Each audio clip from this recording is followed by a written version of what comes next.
Yo había pensado plantear mi tema de una manera completamente distinta, si me permiten, más filosófica y sentido más abstracto. El tema estricto del buen vivir.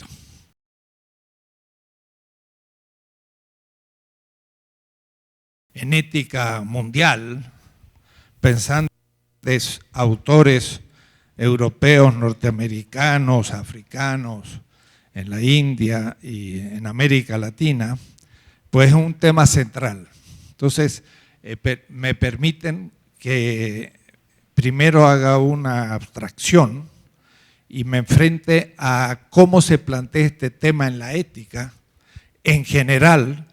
Por ejemplo, para hacerlo comprensible a un departamento de filosofía en cualquier universidad eurocéntrica, europeo o norteamericana, y también en nuestros departamentos de filosofía latinoamericanos, que en su 90% son eurocéntricos.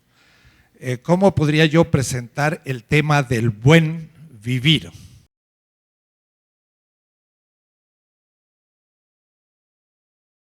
Primero diciendo que el buen vivir es una formulación normativa, es decir, no es vivir bien, que sería más empírica, es decir, alguien vive bien. Eso lo puedo probar según, claro, los criterios culturales y contemporáneos de aquello que se entiende por vivir bien. Pero dése en cuenta ustedes la dificultad que en cada cultura, horizonte político, vivir bien puede ser algo muy distinto a otros. No es lo mismo vivir bien en la China, que en el Indostán, que en un mundo bantú, que en Berlín, en Nueva York o en Puebla. Es muy distinto los criterios. Pero el buen vivir significa un debemos vivir a un cierto nivel y es una exigencia ético-política.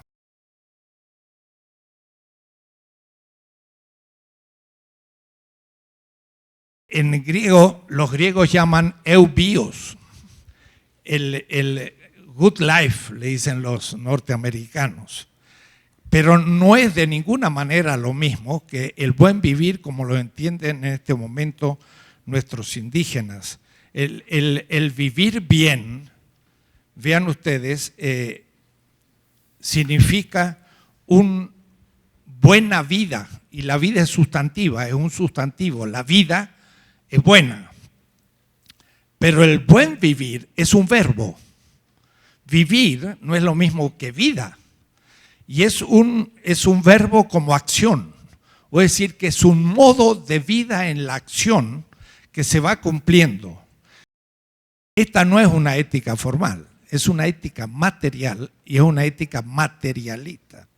Es una ética que tiene un contenido y ese contenido es la afirmación y el crecimiento de la vida de una comunidad. De tal manera que ya sería muy interesante entrar desde ahí a la crítica de muchas posiciones éticas de lo que se estudia en cualquier facultad de filosofía.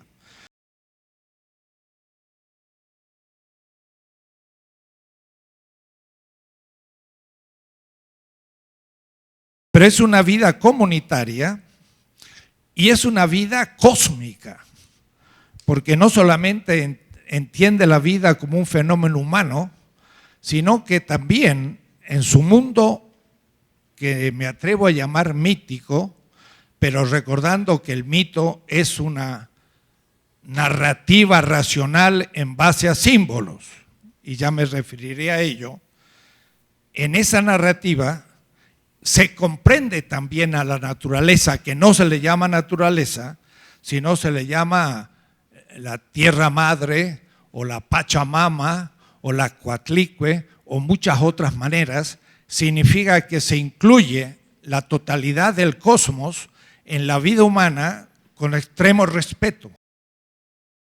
Cuestión es todo que la modernidad ha puesto en cuestión y se encuentra ahora ante la coyuntura de la destrucción de la vida en la Tierra y la extinción de la especie humana como fruto de una modernidad y de un pensamiento científico que se quiere proponer como el criterio de racionalidad y que en realidad está destruyendo la razón.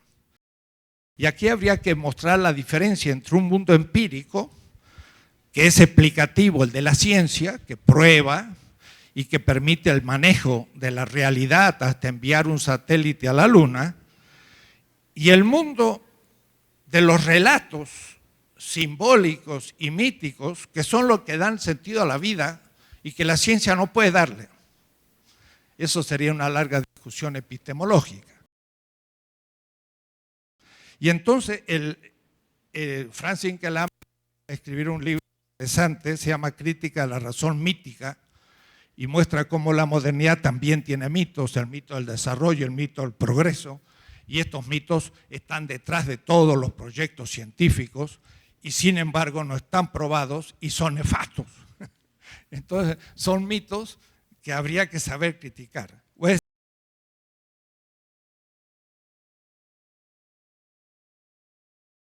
el happiness de una ética comunitaria no tiene nada que ver con el buen vivir, que no es moderno, y voy a indicar qué significa eso, y desde ya diría, está antes de la modernidad, está con la modernidad y tiene posibilidades alternativas cuando la modernidad haya desaparecido. O es decir, tiene capacidad de trascender la modernidad.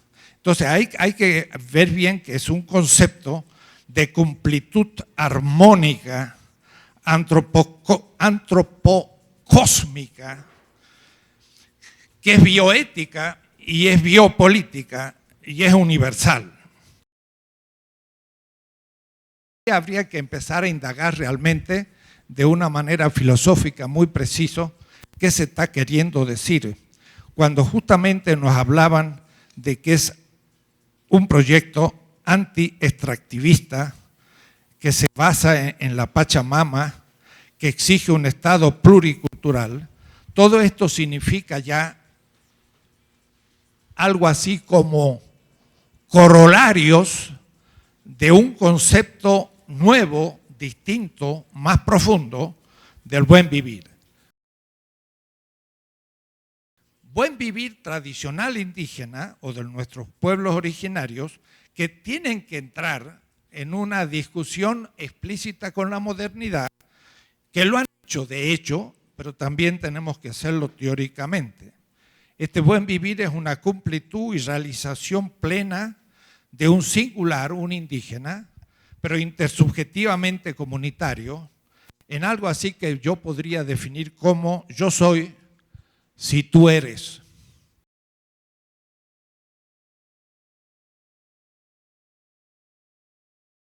El buen vivir significa una concepción económica de la relación del ser humano entre ellos y con el cosmos. Por lo tanto, es económico-ecológica, o casi me atrevería a decir, es bioecológica, del cual la economía es un capítulo secundario. O es decir, lo primero es la sobrevivencia, la vida para siempre. Y la economía como una manera de permitir la sobrevivencia. Y entonces, de pronto la economía se transforma en un capítulo de la ecología. Invertimos el término. Pero no es solamente económica, es política. Y se ha hablado justamente de la autogestión, de la participación, y ahí viene el tema fundamental. Mi punto es que a veces, muy bien expresado, se decía los movimientos populares están contra el gobierno. Ahí sí entiendo.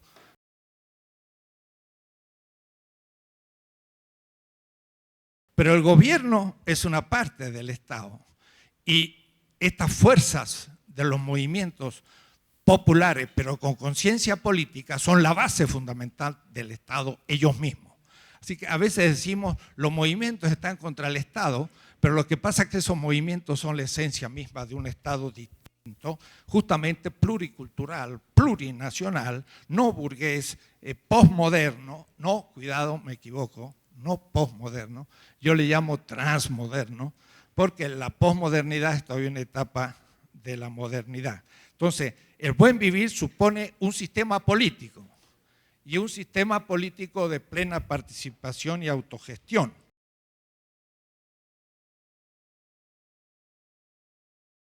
Buen vivir supone un horizonte mítico cultural que es el que da la comprensión cotidiana del sentido de la vida. La ciencia puede criticar, pero no construir. Eso sería largo explicar. Y por lo tanto es simbólico sagrado. Sagrado y no religioso.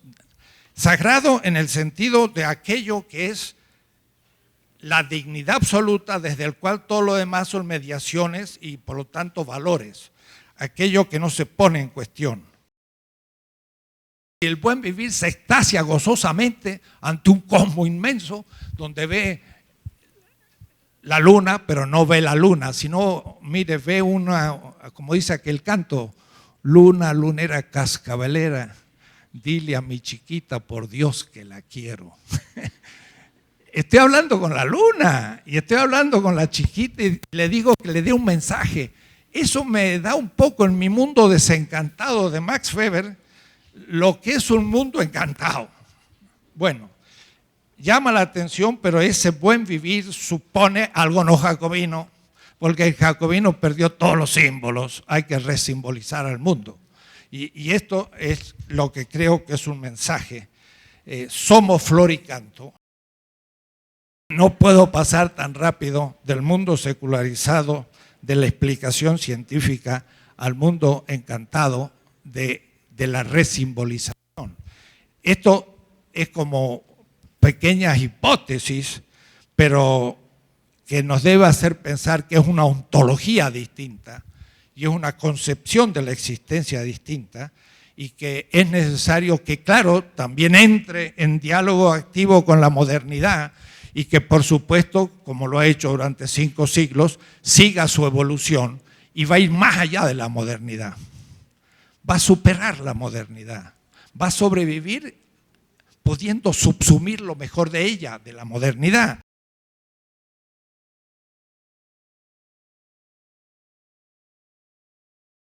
Aún tendremos que pensar un proyecto no moderno y que yo le llamo transmoderno en el sentido que va a ser una nueva edad. No va a ser una nueva modernidad, no va a ser una pluralidad de modernidades, yo creo que va a ser un nuevo tipo de humanidad. Y donde aquellas exigencias éticas del buen vivir, como decían los quechuas, no robar, no mentir, no dejar de trabajar, pero eso hay que interpretarlo. No robar no significa no agarrar la propiedad privada del otro, sino que no robar es infringir un elemento desarmónico en la comunidad. Y por lo tanto, tomar a alguien que yo no he producido para la comunidad es ser no solidario y no tiene nada que ver con el robo moderno. El no mentir no significa ocultar una verdad. Los indígenas, estos, cuando les hacían los españoles jurar y poner su firma de que iban a decir la verdad, decían, ¿cómo estos españoles se ve que son mentirosos? Tienen que hacer todo un boato para decir que van a dar un testimonio verdadero. Entre los indígenas nadie piensa jamás el no poder decir la verdad. De eso no hay que hacer un juramento, sino que es la vida cotidiana, porque es traicionar a la comunidad. Pero el no trabajar no es que sea una persona vaga, sino es no dejar de crear, como crea la Pachamama y como crea la comunidad. Es toda una concepción distinta que nos es no fácil de asumir para los jacobinos que somos y secularizados urbanos. Pero esto enriquece enormemente. Por eso entonces que creo que es necesario un diálogo con ellos, en el caso que no seamos indígenas, y si estamos en contacto con ellos, pues repetir un adagio semita que dice: cada mañana debo tener el oído del discípulo y escuchar a ese pueblo que tiene muchas cosas que enseñarnos.